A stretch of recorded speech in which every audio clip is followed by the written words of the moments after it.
Alam mo ba ang biggest mistake na nagawa ko sa business ko when I was scaling it from 6 to 7 figures a month? It's working 14 hours a day. Alam mo ba, most gurus and coaches will tell you to hustle harder, magpuyat ka, mag-post ka 5 times a day. But alam mo ba, hustling hard will not scale your business.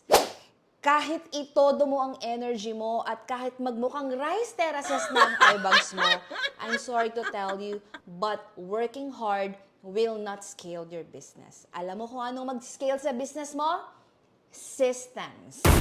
Nung nagsisimula ako, I was doing everything. Ako nag-create ng sales posts, ako nagpapack ng orders, production, marketing, shipping. Lahat ako yan. What? Pati yung sumasagot sa every single comment na how much, ako rin yan. But eventually, I burned out. Alam mo ba kung kailan ko na-hit ang 7 figures? When I stopped acting like an overworked employee in my own business and started acting like a founder. Hindi mo kailangan gumawa ng napakaraming bagay.